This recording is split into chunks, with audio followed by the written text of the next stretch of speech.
c'est Tamanbi et Monsieur X. Dans la vidéo précédente, nous avons eu à parler des boucles while et for. Dans cette vidéo, nous allons non pas parler d'une nouvelle notion, mais on va essayer de répondre à l'exercice qu'on a eu à laisser lors de la vidéo précédente. Alors, comme d'habitude, on ouvre toujours notre dossier de travail.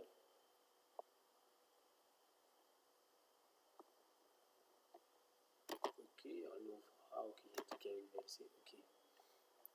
Voilà, notre dossier de travail est ouvert. Notre petit exercice qui est bien là. On fait un CTRL B pour nous faire assez d'espace.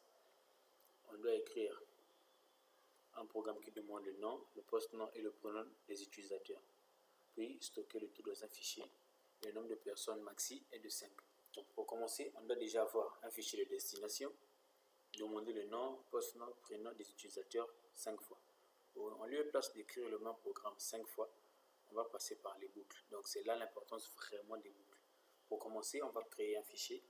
Bon, de préférence, on va laisser que Python puisse nous générer un fichier automatiquement. Donc on fait juste un coup de paf pour donner le chemin vers le fichier. Si on fait un CTRL B, là on n'a pas de fichier, mais on va faire en sorte qu'on puisse générer un fichier seulement là dans notre dossier de travail. Donc, pour commencer, on va passer par la boucle for.txt pour avoir un fichier texte. Déjà là on va signifier que c'est la résolution avec la boucle for. Solution avec la boucle for. Donc là, on peut nous faire assez d'espace et on commence par la boucle for. Dans notre programme, ce qu'on doit demander c'est quoi? Le nom. Donc on met une variable nom.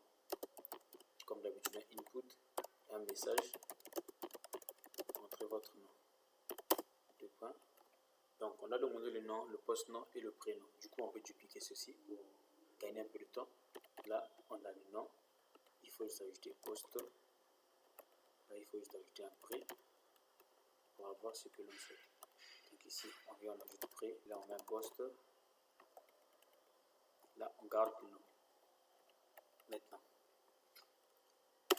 on met notre condition for et notre élément d'itération plutôt, excusez-moi, in range.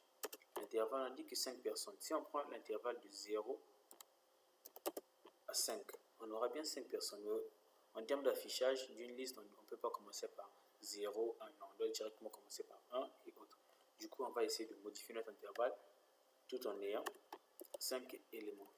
Donc de 1 à 6. Donc l'intervalle commence de 1 et se referme à 6. Du coup, nous aurons 1 jusqu'à 5. Il n'y a que le sixième élément qui sera exclu. Mais un 2 points. Et si on continue dans cette longueur, on va remarquer que le nom et le post-nom ne se trouvent pas dans la boucle. Or qu'au fond, c'est ça même ce qu'on veut faire. On veut prendre l'insertion du nom et l'affichage du nom et même la récupération du nom dans la boucle afin qu'on puisse avoir un seul code qui pourra tout gérer. Donc du coup, on prend ceci, on coupe, on vient la placer dans notre fonction. Une tabulation pour faire de la place, une tabulation là, nous sommes bien dans la fonction. Donc premièrement, on va demander le nom et le post-nom de 5 personnes.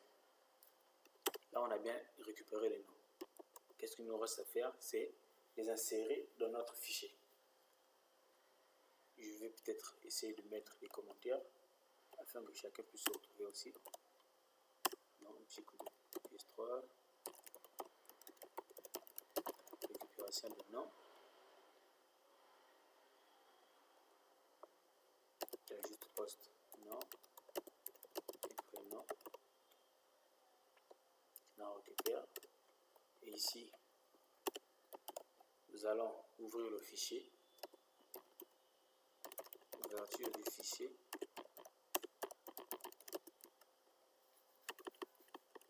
Ouverture du fichier et écriture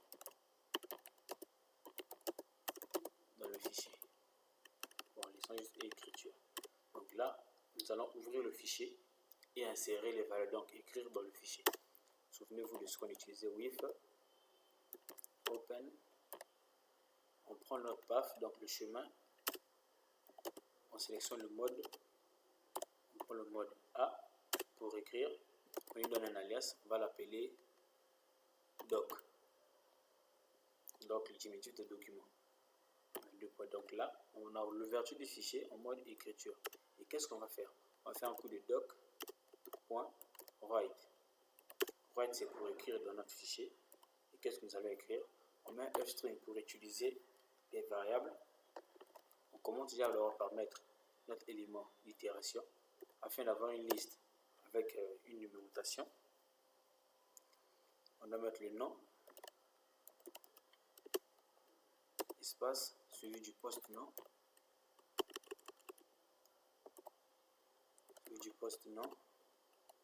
on met de l'espace, enfin le prénom.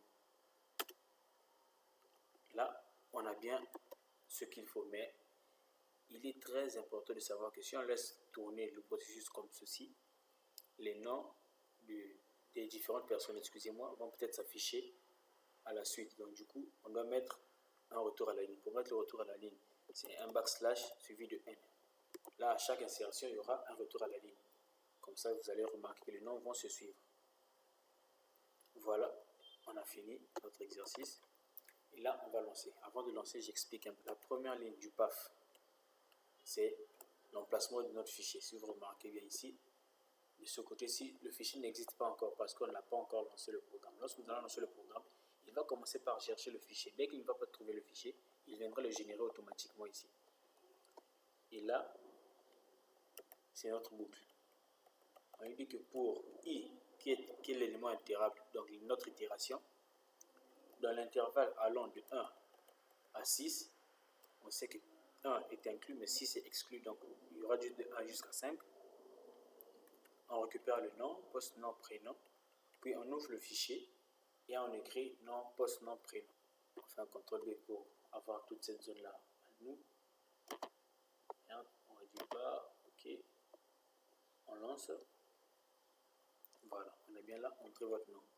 Je mets mon nom. Post-nom, bon, je n'ai pas en fait avec. Prénom. Ok, donc là j'ai mis le nom, le post-nom, prénom une fois. Lorsque je mets Enter, il revient encore entre votre nom. Je mets pour le deuxième utilisateur.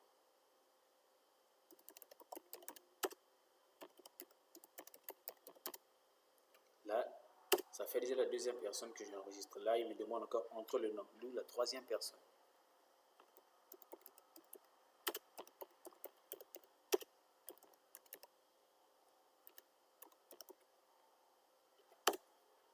Là, c'est la quatrième personne. Bon, là, j'ai plus d'inspiration. Hein. John Doe Mokonzi. Wow, bon, pas grave. Mais aussi lettre enfoirée.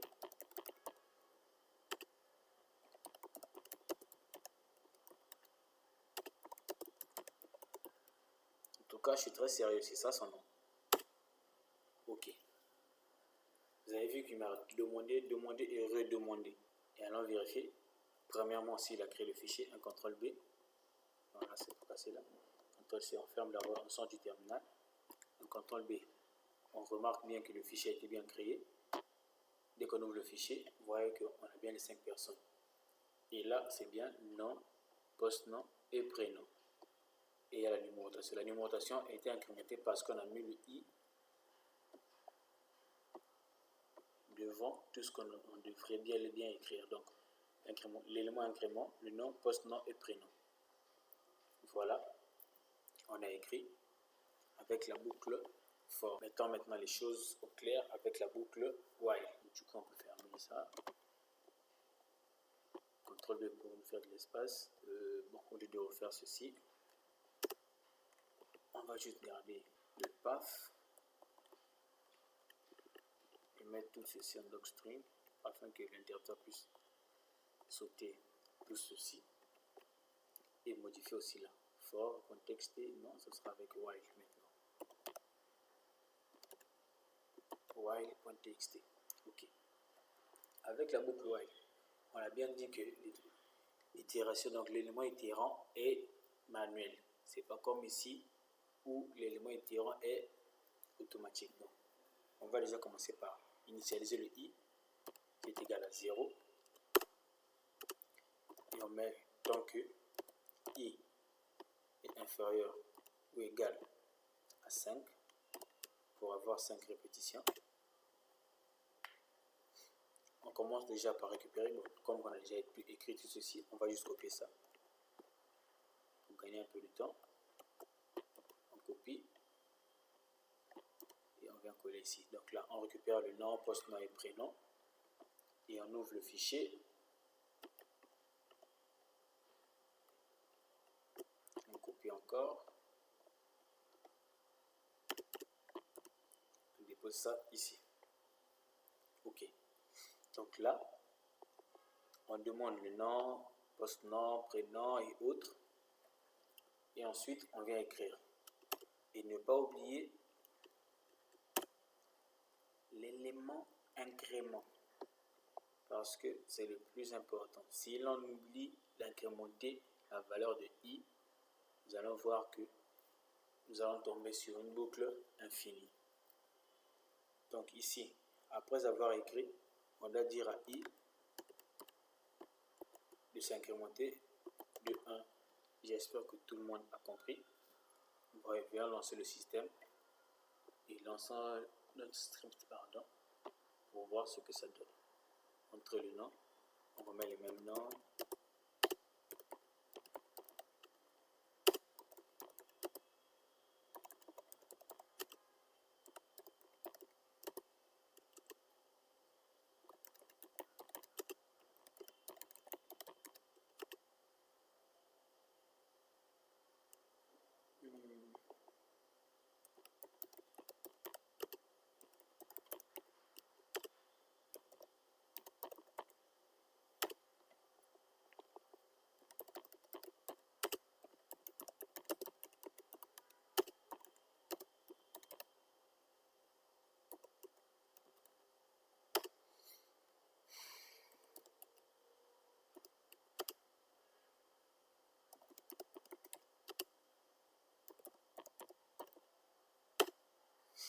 Franchement, je suis fatigué. Je ne sais même pas pourquoi j'ai mis tous ces noms-là. OK, OK, OK. Voilà. On ferme ici. On fait un coup de CTRL B pour voir s'il a généré notre fichier. Voilà, notre fichier while est là. Ici, on remarque bien, tous nos noms sont là. Ah, OK. Avec while, il a commencé par prendre d'abord la valeur de 0 et ensuite il a aligné les 5 noms. Voilà pourquoi j'ai même été fatigué d'écrire tous ces noms. Voilà, je crois que c'est tout concernant les boucles while et for. Portez-vous bien, à la prochaine vidéo.